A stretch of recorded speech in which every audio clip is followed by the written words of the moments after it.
ನಮಸ್ಕಾರ ಸ್ನೇಹಿತರೆ. ಇಂದಿನ ಬದುಕಲು ಕಲಿಯಿರಿ ಪುಸ್ತಕದ ಧ್ವನಿ ಸುರುಳಿಯಲ್ಲಿ ಆಧ್ಯಾತ್ಮದ ಔನ್ನತ್ಯ, ಕರ್ತವ್ಯದ ಸಾರ್ಥಕ್ಯ, ಇದರ ಹಿಂದಿನ ಸಂಚಿಕೆಯನ್ನು ಕೇಳಲು ಡಿಸ್ಕ್ರಿಪ್ಷನ್ ಬಾಕ್ಸ್ನಲ್ಲಿರುವ ಲಿಂಕ್ ಪ್ರೆಸ್ ಮಾಡಿ. ಈಸಬೇಕು ಇದ್ದು ಜಯಿಸಬೇಕು ಎಂಬ ದಾಸರ ನುಡಿಯನ್ನು ಅಕ್ಷರಶಃ ಪಾಲಿಸುತ್ತಾ ಆಧ್ಯಾತ್ಮಿಕವಾಗಿ ಮುನ್ನಡೆದ, ಸಂಸಾರದಲ್ಲಿ ಇದ್ದರೂ ಅದಕ್ಕೆ ಅಂಟಿಕೊಳ್ಳದೆ ಧೈರ್ಯದಿಂದ ಸಾರ್ಥಕ ಜೀವನವನ್ನು ನಡೆಸಿದ ತಾಯಿಯೊಬ್ಬರು ಕೊನೆಗಾಲದಲ್ಲಿ ತಮ್ಮ ಮಗನನ್ನು ಹತ್ತಿರ ಕರೆದು ತಮ್ಮ ಬದುಕಿನಲ್ಲಿ ಕಲಿತ ಪಾಠಗಳನ್ನು ಕುರಿತು ಹೀಗೆ ಹೇಳಿದರು. ಭಗವಂತನನ್ನು ನೆನೆಯದ ಮನ ಅಪವಿತ್ರ, ಆತನ ಸ್ಮರಣೆ ಮಾಡದ ದಿನ ಅಮಂಗಳ ಎಂದು ನನ್ನ ಬಾಲ್ಯದಲ್ಲೇ ನನ್ನ ಹಿರಿಯರಿಂದ ನಾನು ಕಲಿತದ್ದನ್ನು ಅಕ್ಷರಶಃ ಪಾಲಿಸಲು ಯತ್ನಿಸಿದೆ. ದೇವರ ಕೋಣೆಯಲ್ಲಿರುವ ದೇವರು ನಾವು ಮಾಡುವ ಕೆಲಸ ಕಾರ್ಯಗಳನ್ನು ತದೇಕ ಚಿತ್ತದಿಂದ ನೋಡುತ್ತಾನೆ ಎಂದು ಚಿಕ್ಕಂದಿನಲ್ಲಿ ತಿಳಿದು ನನ್ನ ಕೆಲಸದಲ್ಲಿ ನಾಜೂಕುತನ, ಚೊಕ್ಕಟತನವನ್ನು ಕಲಿತೆ. ಆನಂತರ ಪತಿಯೇ ದೇವರು ಎಂದು ತಿಳಿದಾಗ ಪತಿಗೆ ಎಳ್ಳಷ್ಟು ಬೇಸರವಾಗದಂತೆ ಅವರ ನೆರಳಾಗಿ ಬಾಳಿ ಬದುಕಿದೆ. ಈ ಮಧ್ಯೆ ಅವರ ಎಣಿಕೆಯಂತೆ ನಾನು ಸಹಕರಿಸಲು ಆಗದಾದಾಗ ಅವರ ಕ್ಷಮೆ ಕೇಳಿದೆ. ದೇವರ ಎದುರು ಕಣ್ಣೀರಿಟ್ಟು ನನ್ನನ್ನು ತಿದ್ದುವಂತೆ ಬೇಡಿದೆ. ಚಿನ್ನ, ಸೀರೆ, ವಾಚು, ಪಾದರಕ್ಷೆ ಇತ್ಯಾದಿ ಯಾವ ವಸ್ತು ವ್ಯಾಮೋಹವೂ ನನ್ನನ್ನು ಕಾಡದೆ, ಹೇ ದೇವರೇ, ನಿನ್ನ ನಾಮದಲ್ಲಿ ರುಚಿ ಕೊಟ್ಟು ನಿನ್ನ ರಾಜ್ಯದಲ್ಲಿ ಎಲ್ಲರೂ ನಿನ್ನ ಪ್ರತಿನಿಧಿಗಳೇ ಎಂದು ತಿಳಿದುಕೊಂಡು ಎಂತಹ ಪೆಟ್ಟನ್ನು, ಎಂತಹ ಅವಮಾನವನ್ನು ತಾಳ್ಮೆಯಿಂದ ಸಹಿಸಿಕೊಳ್ಳುವ ಶಕ್ತಿಯನ್ನು ಕೊಡು ದೇವ ಎಂದು ಕಣ್ಣೀರಿಟ್ಟು ದಿನಂಪ್ರತಿ ದೇವರಲ್ಲಿ ಅಳುತ್ತಿದ್ದೆ. ಮಕ್ಕಳು ದೇವರು ಕೊಟ್ಟ ವರ ಎಂದು ಅವರ ಆರೈಕೆ ಮಾಡುವಾಗಲೂ ಸಾಕ್ಷಾತ್ ದೇವರು ನೋಡುತ್ತಿದ್ದಾನೆ, ಗಂಡನಿಗೆ ಬೇಸರವಾಗದಂತೆ ಮಕ್ಕಳ ಆರೋಗ್ಯ ಕಾಪಾಡಬೇಕು ಎಂಬ ಏಕಮೇವ ಉದ್ದೇಶದಿಂದ ನನ್ನ ಕರ್ತವ್ಯವನ್ನು ಪರಿಪಕ್ವವಾದ ರೀತಿಯಲ್ಲಿ ಮಾಡಿದ್ದೆ. ಮಕ್ಕಳು ಅಳುವುದು, ಹಠ ಮಾಡುವುದು ಎಂದರೆ ಅವರಿಗೆ ಆಗುತ್ತಿರಲಿಲ್ಲ. ಈ ಎಲ್ಲ ಷರತ್ತುಗಳು ಭಗವಂತ ನನಗೊಡ್ಡಿದ ಸವಾಲು ಎಂದು ದೃಢವಾಗಿ ನಂಬಿ ನಾನು ಬಾಳುತ್ತಿದ್ದೆ. ಬಂದ ಸೊಸೆ ಹೊಂದಿಕೊಳ್ಳದಾದಾಗ ಪುನಃ ಕಣ್ಣೀರಿಟ್ಟು ಬೇಡಿದೆ. ಆಗ ನನಗೆ ದೊರೆತ ದೇವರ ಸಂದೇಶ ಏನು ಗೊತ್ತೇ? ನೋಡು, ಎಲ್ಲವೂ ನಿನಗೆ ಅನುಕೂಲವಾಗಿದ್ದರೆ ನೀನು ಮಾಯೆಯತ್ತ ಪಯಣಿಸುವೆ ಅಲ್ಲವೇ?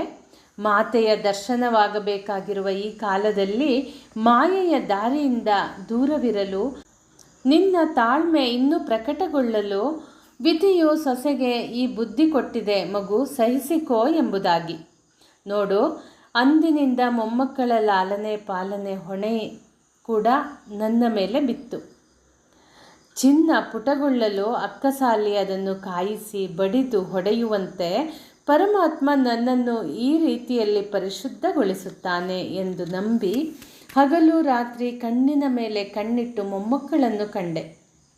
ಆದರೆ ಅಲ್ಲಿಯೂ ಒಂದೇ ಒಂದು ಒಳ್ಳೆಯ ಮಾತನ್ನು ಕೇಳಲಿಲ್ಲ. ಯಾವ ಕ್ಷಣದಲ್ಲಿ ಈ ಜಗತ್ತಿನ ವ್ಯಾಮೋಹಕ್ಕೆ ಬಲಿಬಿದ್ದು ನಾನು ದೇವರಿಂದ ದೂರವಾಗುತ್ತೇನೆ ಎಂಬುದು ಖಾತ್ರಿಯಾಯಿತೋ ಆಗ ನಾನೇ ಕಾಡಿ ಬೇಡಿದೆ. ದೇವರ ಸಾನ್ನಿಧ್ಯಕ್ಕಾಗಿ ಈಗ ಹಾತೊರೆಯುತ್ತಿದ್ದೇನೆ. ನಿಮ್ಮೆಲ್ಲರನ್ನೂ ತ್ಯಜಿಸಲು ಸಿದ್ಧಳಾಗಿದ್ದೇನೆ. ಮಗು, ಯಾರಿಗೆ ಈ ಬಾಳು ಶಾಶ್ವತ? ನಾನೇನೂ ಓದಿ ಪರೀಕ್ಷೆ ಪಾಸು ಮಾಡಿದವಳಲ್ಲ. ಆದರೂ ಕೈ ಹಿಡಿದ ಗಂಡನಿಗೆ, ನಂಬಿದ ದೇವರಿಗೆ, ಆತ್ಮೀಯ ಗುರು ಹಿರಿಯರಿಗೆ ಅತೀವ ವಿಧೇಯತೆಯಿಂದಲೇ ನನ್ನ ಬಾಳು ಉದ್ಧಾರವಾಯಿತು ಎನಿಸುತ್ತದೆ. ಜೀವನದಲ್ಲಿ ಬರುವ ದುಃಖ ದುಗುಡಗಳನ್ನೆಲ್ಲ ಭಗವಂತನ ಪರೀಕ್ಷೆ ಎಂದು ತಿಳಿದು ತಾಳ್ಮೆಯಿಂದ ನುಂಗಿಕೊಂಡು ದೇವರೊಡನೆ ಬೇಡಿ ಕಾಡಿ ಕಣ್ಣೀರು ಬಿಡುತ್ತಾ ಮುನ್ನಡೆದರೆ ಖಂಡಿತ ಶ್ರೇಯಸ್ಸಾಗುತ್ತದೆ. ಮಗು, ನೀನು ಆ ದಾರಿಯಲ್ಲಿ ಮುನ್ನಡೆಯಬೇಕು ಎಂದಳು. ಹೌದು, ಮಕ್ಕಳಲ್ಲಿ ದೈವತ್ವವನ್ನು ಕಂಡು ಮಾಡುವ ಸೇವೆಯೇ ದೇವರ ಸೇವೆ. ಭಗವಂತನ ರಾಜ್ಯದಲ್ಲಿ ವಿಧೇಯತೆ, ಸೇವಾ ಪರಾಯಣತೆ ಹಾಗೂ ತಾಳ್ಮೆಗಳಿಗೆ ಮಾರ್ಕ್ಸ್ ಕೊಡಲಾಗುತ್ತದೆ. ಆದರೆ ನಾವು ಆ ಮಹಾಗುಣಗಳನ್ನು ಬೆಳೆಸಿಕೊಳ್ಳುತ್ತೇವೆಯೇ? ಇಂದಿನ ನಮ್ಮ ಮಕ್ಕಳಲ್ಲಿ ಬೆಳೆಸುತ್ತಿದ್ದೇವೆಯೇ? ದೇವರು ಎಂದರೆ ಪಳೆಯುಳಿಕೆ, ಇಂದ್ರಿಯ ಭೋಗವೇ ಸರ್ವಸ್ವ, ಸ್ವಾರ್ಥ ಸಾಧನೆಯೇ ಪರಮಗುರಿ ಎಂದೆಲ್ಲ ನಂಬಿ ನಡೆಯುವ ಆಧುನಿಕರೇ ತುಂಬಿರುವ ನಮ್ಮ ಸಮಾಜವಾಗಲಿ ಸರ್ಕಾರವಾಗಲಿ ಈ ಬಗ್ಗೆ ಯೋಚಿಸುತ್ತಿದೆಯೇ? ದೇಶದ ರಕ್ಷಣೆಗೆಂದು ಕೋಟಿಗಟ್ಟಲೆ ಹಣ ಸುರಿಯುವ ಸರ್ಕಾರ ಜನಮನದಲ್ಲಿ ದ್ವೇಷ, ಅಂಜಿಕೆ, ಅಸೂಯೆಗಳಿಗೆ ಎಳ್ಳಷ್ಟು ಇಂಬುಗೊಡದೆ ಪರಸ್ಪರ ಸ್ನೇಹ ಸೌಹಾರ್ದತೆಗಳನ್ನು ಉಕ್ಕಿಸಲೆಂದೇ ರಚನಾತ್ಮಕ ಧೋರಣೆ ತಳೆದರೆ ಅದೆಷ್ಟು ಚೆನ್ನ.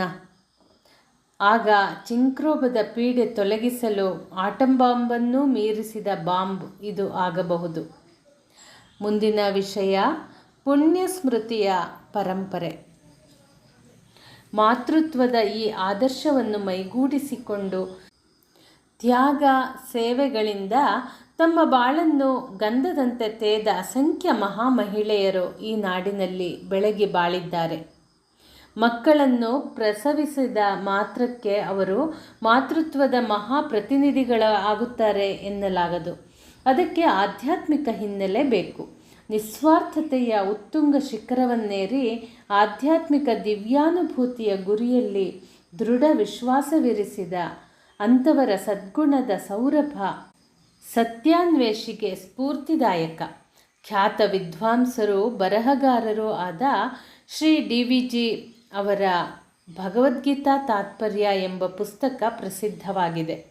ನೂರಾರು ಪುಟಗಳಲ್ಲಿ ವಿಸ್ತೃತವಾಗಿ ವಿವರಿಸಲ್ಪಟ್ಟ ಗೀತಾ ಸಂದೇಶವು ಒಂದೆಡೆ ಅತ್ಯಂತ ಸಾರಗರ್ಭಿತವಾಗಿ ಸೂಚಿಸಲ್ಪಟ್ಟಿದೆ. ಅದೇ ಗ್ರಂಥಕರ್ತರು ಯಾರ ಹೆಸರಿಗೆ ಗ್ರಂಥವನ್ನು ಅರ್ಪಿಸಿದರೋ ಅವರ ಬದುಕು ಗ್ರಂಥಕರ್ತರ ಮಾತುಗಳನ್ನೇ ಕೇಳಿ. ಬಾಲ್ಯದಲ್ಲಿಯೇ ಒದಗಿದ ವೈಧವ್ಯ ದುಃಖಕ್ಕೆ ಅದು ದೈವ ವ್ಯವಸ್ಥೆ ಎಂದುಕೊಂಡು ತಲೆಬಾಗಿ ಭಗವದ್ಭಕ್ತಿ, ಸದಾಚಾರ, ಶ್ರದ್ಧೆಗಳ ದೃಢ ಬಲದಿಂದ ಎಲ್ಲ ಕಷ್ಟಗಳನ್ನು ಸಹಿಸಿ ವೃದ್ಧ ಶುಶ್ರೂಷೆ, ಅನಾಥ ಶಿಶು ಪೋಷಣೆ, ದೀನ ದುರ್ಬಲ ಪರಿಚರ್ಯೆ ಮೊದಲಾದ ಸತ್ಕಾರ್ಯಗಳಲ್ಲಿ ಆಯುಷ್ಯವನ್ನು ತೇಯ್ದು ನಮ್ಮ ಪಾಲಿಗೆ ಪುಣ್ಯ ಸ್ಮೃತಿಯನ್ನು ಇಟ್ಟು ಹೋಗಿರುವ ನನ್ನ ತಂಗಿ ಲಕ್ಷ್ಮೀದೇವಮ್ಮ ಇವರ ಸಾಧು ಜೀವನಕ್ಕೆ ಇದು ಅಂಕಿತ. ಇಲ್ಲಿ ತ್ಯಾಗ ಮತ್ತು ಸೇವೆ ಒತ್ತಾಯದ ಒದ್ದಾಟವಲ್ಲ, ಗೊಣಗುತ್ತ ಮಾಡುವ ಸೇವೆಯ ಸೋಗಲ್ಲ, ಧನ್ಯತೆ ಕೃತಜ್ಞತೆಯನ್ನು ಉಂಟು ಮಾಡುವ ತಪೋನಿಷ್ಠ ಅನುಷ್ಠಾನ. ಭಗವಂತನಲ್ಲಿ ದೃಢವಾದ ಶ್ರದ್ಧಾಭಕ್ತಿಗಳಿಲ್ಲದೆ ಇಂಥ ಆದರ್ಶವನ್ನು ಕಾರ್ಯರೂಪಕ್ಕೆ ತರಲು ಸಾಧ್ಯವೇ? ಇರುವ ದೇವರನ್ನು ಇಲ್ಲವೆಂದು ತಿಳಿದುಕೊಳ್ಳುವುದೇ ಬುದ್ಧಿವಂತಿಕೆ, ವೈಚಾರಿಕತೆ, ವೈಜ್ಞಾನಿಕತೆ ಎನ್ನುವಂತಹ ಸಂದಿಗ್ಧ ಮನೋವೃತ್ತಿಯ ಆಧುನಿಕ ವಿದ್ಯಾವಂತರಿಗೆ ಮೇಲೆ ಹೇಳಿದ ಆದರ್ಶ ಜೀವನ ಅರ್ಥವಾದೀತೆ? ಆಪ್ಯಾಯಮಾನ ಎನಿಸೀತೆ? ಅವರು ನಂಬಬಹುದು, ಬಿಡಬಹುದು, ಅವರಿಗೆ ಹಿಡಿಸಬಹುದು, ಹಿಡಿಸದೇ ಇರಬಹುದು. ಆದರೆ ಸತ್ಯವು ಸತ್ಯವೇ. ಅದನ್ನು ನಿಮ್ಮ ಫ್ಯಾಷನ್ನಿಂದ ಬದಲಿಸಲು ಸಾಧ್ಯವಿಲ್ಲ. ಈ ದೇಶದಲ್ಲಿ ಜಗದಾದಿ ಕಾರಣವನ್ನು ಅಥವಾ ದೇವರನ್ನು ವಿವಿಧ ಭಾವಗಳಿಂದ ಸಮೀಪಿಸಬಹುದು ಎಂಬುದನ್ನು ಸ್ವಾನುಭವದಿಂದ ಕಂಡುಕೊಂಡು ಈ ಸತ್ಯವನ್ನು ಸಂತರು ಬೋಧಿಸಿದ್ದರು.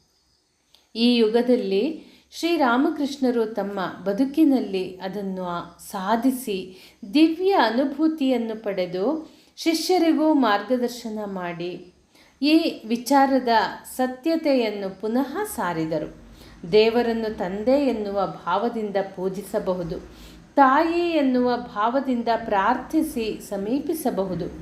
ಭಗವಂತನನ್ನು ತಾಯಿ ಎಂದು ಸಂಬೋಧಿಸಲಾರಂಭಿಸಿದರೆ ಬಹುಬೇಗ ಹೃದಯದಲ್ಲಿ ಭಕ್ತಿ ಉಂಟಾಗಿ ಬಿಡುತ್ತದೆ ಎಂದರು ಶ್ರೀರಾಮಕೃಷ್ಣರು. ಸಖನೆಂದು ನಂಬಿ ಆಧ್ಯಾತ್ಮಿಕವಾಗಿ ಮುನ್ನಡೆಯಬಹುದು. ದಾಸ್ಯ ಭಾವದಿಂದ ಸಾಧನೆ ಮಾಡಬಹುದು. ಬೇರೆ ಮತಿ, ಬೇರೆ ಮತ, ವಿಭಿನ್ನ ರುಚಿಯ ಜನರಿಗೆ ವಿಭಿನ್ನ ಪಥಗಳು. ಭಗವಂತನ ಸಾನ್ನಿಧ್ಯ ಸಾಧನೆಗೆ ಈ ಯುಗದ ವಿಶಿಷ್ಟ ಆದರ್ಶ ಮಾತೃಭಾವದ ಸಾಧನೆ ಎಂದರು ಪರಮಹಂಸರು. ಜಗದಾದಿ ಕಾರಣವನ್ನು ಅಮ್ಮ ಎಂದು ಕರೆಯುವುದು, ಎಲ್ಲರಲ್ಲೂ ಆ ಮಾತೆಯನ್ನೇ ಕಾಣುವುದು ಈ ಅನುಷ್ಠಾನದ ಗುರಿ. ಈ ವಿಧಾನ ಅಥವಾ ಭಾವ ದೃಢವಾದರೆ ಮನುಷ್ಯ ತನ್ನ ಎಲ್ಲ ಪರಿಮಿತಿಗಳಿಂದ ಪಾರಾಗಿ ಪರಮಾರ್ಥವನ್ನು ಸುಲಭವಾಗಿ ಪಡೆಯಬಲ್ಲ ಎಂಬುದನ್ನು ಪರಮಹಂಸರು ಸಾಧಿಸಿ ಬೋಧಿಸಿ ತೋರಿಸಿದರು. ಮುಂದಿನ ವಿಷಯ, ನರಳುತ್ತಿದೆ ಲೋಕ. ಆಧುನಿಕತೆಯ ಅಟ್ಟಹಾಸಕ್ಕೆ ಪ್ರಜಾಪ್ರಭುತ್ವ ಕ್ರಮದ ಆಡಳಿತ ಪದ್ಧತಿಯು ತನ್ನ ದೇಣಿಗೆಯನ್ನು ನೀಡಿದೆ. ಪ್ರಜಾಪ್ರಭುತ್ವ ಎಂದರೆ ನಿರ್ದೋಷವಾದ ಆಡಳಿತ ವಿಧಾನ ಅನ್ನುವಂತಿಲ್ಲವಷ್ಟೇ. ಅದರ ತವರು ಮನೆಯಲ್ಲೇ ಅದು ಸಂಕಟಗ್ರಸ್ತವಾಗಿದೆ. ಸರಿಯಾದ ಪೌರ ಶಿಕ್ಷಣ ಸಿದ್ಧತೆಗಳಿಲ್ಲದೆ ಭಾರತದಲ್ಲಿ ಅದು ಹೇಗೆ ವಿಕಟ ಅಟ್ಟಹಾಸ ಮಾಡುತ್ತಿದೆ, ಕರಾಳ ರೂಪವನ್ನು ತೋರುತ್ತಿದೆ ಎಂಬುದನ್ನು ಇಂದು ವಿಚಾರವಂತರೆಲ್ಲರೂ ತಿಳಿಯತೊಡಗಿದ್ದಾರೆ. ಎಲ್ಲರೂ ಸಮಾನರು ಎನ್ನುವ ಅದರ ಮೂಲಭೂತ ನಂಬಿಕೆ ಒಬ್ಬ ಮನುಷ್ಯ ಒಂದು ವೋಟು ಎಂಬ ವಿಧಾನದಲ್ಲಿ ವ್ಯಕ್ತವಾಗಿದೆ. ಸರ್ವರ ಅಭ್ಯುದಯಕ್ಕೂ ಸಮಾನ ಅವಕಾಶವಿರಬೇಕಾದದ್ದು ನ್ಯಾಯವೇ. ಆದರೆ ಕಾರ್ಯತಃ ಇದು ಯಾವ ರೂಪದಲ್ಲಿ ಈಗ ಮೈದಳೆಯುತ್ತಿದೆ? ಫ್ರೆಂಚ್ ಕ್ರಾಂತಿಯ ಘೋಷಣೆಗಳಾದ ಸ್ವಾತಂತ್ರ್ಯ, ಸಮಾನತೆ, ಸಹೋದರತೆ ಇವುಗಳ ದುರುಪಯೋಗ ಹೇಗೆ ಆಗುತ್ತಲಿದೆ ಎಂಬುದನ್ನು ಕೆಲವು ಹಿರಿಯ ಚಿಂತನಶೀಲ ವ್ಯಕ್ತಿಗಳು ಹೇಳಿದ್ದುಂಟು. ಹೆಚ್ಚಿನ ಜನ ಸ್ವಾತಂತ್ರ್ಯವೆಂದರೆ ನನ್ನ ಮನಬಂದಂತೆ ನಾನು ವರ್ತಿಸಬಲ್ಲೆ, ಸಮಾನತೆ ಎಂದರೆ ನನಗಿಂತ ನೀವೇನೂ ಹೆಚ್ಚಿನವರಲ್ಲ, ಸಹೋದರತೆ ಎಂದರೆ ನಿನ್ನ ವಸ್ತುವು ನನಗೆ ಬೇಕಾದಲ್ಲಿ ನನ್ನದೇ ಎನ್ನುವಂಥ ಮನೋಭಾವದವರು. ಆರ್ಥಿಕ ಸ್ಥಿತಿ, ನ್ಯಾಯ ವಿಧಾನಗಳಲ್ಲಿ ಬಲವಂತವಾಗಿ ಸಮಾನತೆಯನ್ನು ತರಬಹುದು. ಆದರೆ ಮನುಷ್ಯನ ಆಂತರಿಕ ಶಕ್ತಿ, ಪ್ರತಿಭೆ, ವಿವೇಚನಾ ಸಾಮರ್ಥ್ಯ, ಸ್ಥಿರವಾದ ನೈತಿಕ ನಿಷ್ಠೆ ಇವುಗಳಲ್ಲಿ ಸಮಾನತೆ ಇದೆಯೇ?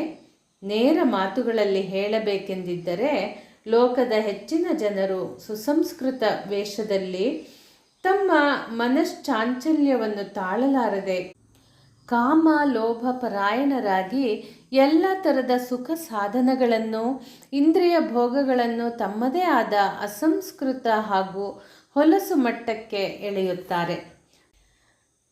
ಪತ್ರಿಕಾಕರ್ತರು, ಚಲನಚಿತ್ರ ನಿರ್ಮಾಪಕರು, ಬರಹಗಾರರು, ನಾಟಕ ನೃತ್ಯಗಾರರು, ಹೋಟೆಲ್ ಮಾಲೀಕರು ಈ ಜನರಿಂದ ಹಣ ಸೆಳೆಯಲು ಸತ್ಯ, ಧರ್ಮ, ಸಭ್ಯತೆಯ ನಿಯಮಗಳನ್ನು ಗಾಳಿಗೆ ತೂರುತ್ತಾರೆ. ಅಧಿಕಾರದಾಹದಿಂದ ಪ್ರೇರಿತರಾದ ರಾಜಕೀಯ ಮುಖಂಡರು ಈ ಜನರ ಓಟು ಗಳಿಸಲು ಅವರು ಹೇಳಿದಂತೆ ಕುಣಿಯಬೇಕಾಗುತ್ತದೆ. ಅಧಿಕಾರದಲ್ಲಿ ಇರುವವರು, ವಿರೋಧ ಪಕ್ಷಗಳವರು ತಮ್ಮ ಅಭಿಪ್ರಾಯವನ್ನು ಒಪ್ಪದವರ ಮೇಲೆ ಅಮಾನುಷ ಹೇಯ ಪ್ರಚಾರ ಮಾಡಿ ಪರಸ್ಪರ ಚಾರಿತ್ರ್ಯ ಹನನ ಮಾಡಿ ಜನರ ವಿಶ್ವಾಸ, ಸದ್ಭಾವನೆಗಳನ್ನೇ ಹಾಳು ಮಾಡುವುದಲ್ಲದೆ ತಾವು ಅವನ್ನು ಕಳೆದುಕೊಳ್ಳುತ್ತಾರೆ. ಅದರಿಂದ ವ್ಯಕ್ತಿಯ ಆತ್ಮವಿಕಾಸವನ್ನು, ಸಮಾಜದ ಸಮಗ್ರ ಹಿತವನ್ನು ಕಣ್ಮುಂದೆ ಇರಿಸಿಕೊಂಡಂಥ ಸ್ವಾರ್ಥವನ್ನು ಸುಟ್ಟು ಬಹುಜನ ಹಿತದ ಆದರ್ಶಕ್ಕಾಗಿ ಜೀವನವನ್ನೇ ಮುಡುಪಾಗಿಟ್ಟು ಅಹೋರಾತ್ರಿ ಅದಕ್ಕಾಗಿ ಜೀವನ ತೇಯುವ ಮಹಾತ್ಮರ ಮಾತು ಅರಣ್ಯ ರೋಧನವಾಗುತ್ತದೆ. ನರಕದ ಬಾಗಿಲುಗಳು 3: ಕಾಮ, ಕ್ರೋಧ ಮತ್ತು ಲೋಭ ಎಂದು ಭಗವದ್ಗೀತೆ ಸಾರುತ್ತದೆ. ವಿಜ್ಞಾನ ಮತ್ತು ಆಧುನಿಕ ಜಡವಾದದ ವಿಚಾರಗಳು ಧರ್ಮನಾಶಕ ವಿಧಾನಗಳಿಂದ ಈ ಆಸುರಿ ಪ್ರವೃತ್ತಿಯನ್ನು ಒಂದೇ ಸಮನೆ ಹೆಚ್ಚಿಸುತ್ತಲಿವೆ. ವಿಜ್ಞಾನವು ಪ್ಲುಟೋನಿಯಂನಿಂದ ಶಕ್ತಿ ಸೂರೆಗೊಳ್ಳುವ ವಿಧಾನವನ್ನು ತಿಳಿಸೀತೇ ಹೊರತು ಮನುಷ್ಯನ ಹೃದಯದಲ್ಲಿ ತಾಂಡವವಾಡುವ ದುಷ್ಟತನವನ್ನು ಹೋಗಲಾಡಿಸಲಾರದು ಎಂಬ ಮಹಾವಿಜ್ಞಾನಿ ಐನ್ಸ್ಟೀನ್ ಅವರ ಮಾತು ಇಲ್ಲಿ ಗಮನಾರ್ಹವಾಗಿದೆ. ಮತ್ತೆ ಮುಂದಿನ ಸಂಚಿಕೆಯಲ್ಲಿ ಭೇಟಿಯಾಗೋಣ. ಧನ್ಯವಾದಗಳು.